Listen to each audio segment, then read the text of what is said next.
Hello, 7th graders. Your new video is over section 4.6 out of the book, which covers maps and scale drawings. So we are going to use proportions again to be able to do this. First of all, a scale drawing, what is that?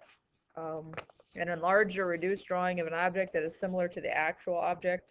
If you look in your science books, there are all kinds of enlarged pictures of, say, like a virus or maybe an insect that's too small to look at. It's a regular size, so they have to make it bigger. Or they might reduce it, like when you are building a house, you don't just start building the house. You don't just go buy some wood and start hammering. You have to have an actual plan, so you draw it out, a scale drawing, and it has to be proportional to the real thing. The proportion that you're going to use is called a scale. It's the ratio that compares the length in the drawing or the model to the corresponding length of the actual object. So when you're figuring out what the scale is, the model scale always goes on top. It's always the model over the real when you do your proportions. Here is my example. So if I have a chimney on a house and it's 4 centimeters tall on my drawing, that means I have reduced it, right? It's not really 4 centimeters tall in real life. So if I use a scale of 1 centimeter to 2.5 meters, how tall is the real chimney? Well, I've given you half of the proportion right here. I'm telling you that 1 centimeter equals 2.5 meters. And I have to make a proportion to be able to solve this. So then you need to figure out, is this 4 centimeters the real or the model?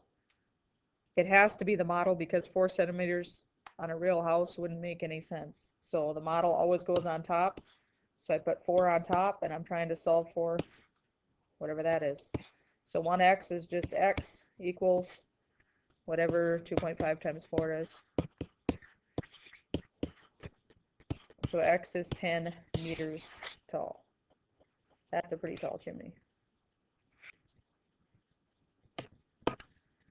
On some of the problems for the assignment, our new assignment, we are going to have to find out what the actual scale is that they're using. So to be able to do that, remember you're always going to put the model on top. So this one says, find the scale of the drawing where a 160-inch room is drawn out as 10 inches. Okay, so which one of those is my scale?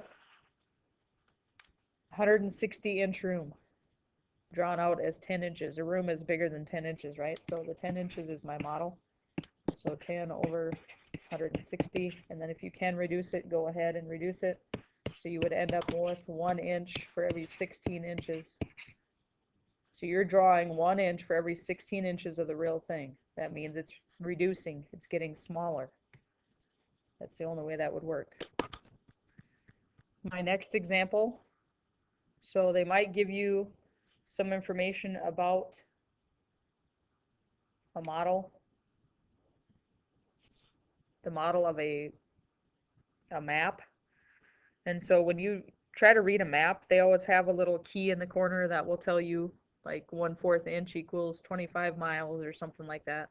They'll give you some sort of measurement, some sort of ratio to use.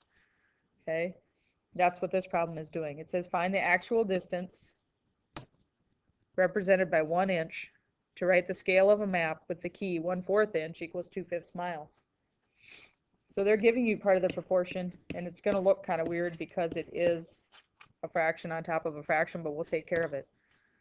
So they're telling us that 1/4 inch equals 2/5 miles. And I could change that to decimals to make it easier, but you might come across a fraction that doesn't work really nice as a decimal. So I'm going to show you the fraction way. So for the other half, this is my model, right? 1/4 inch for 2/5 miles. So it says represented by 1 inch.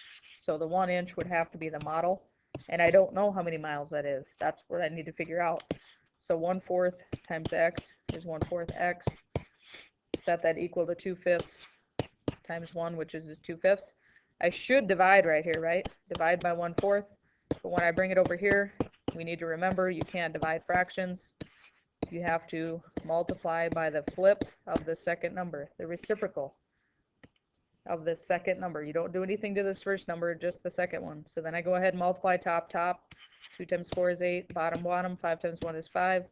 I can't leave it top heavy, so my answer is 1 3/5 miles. So 1 inch equals 1 3/5 miles. That's what they're saying right there. Bring this knowledge with you, and we will talk about it more tomorrow. Have a good night.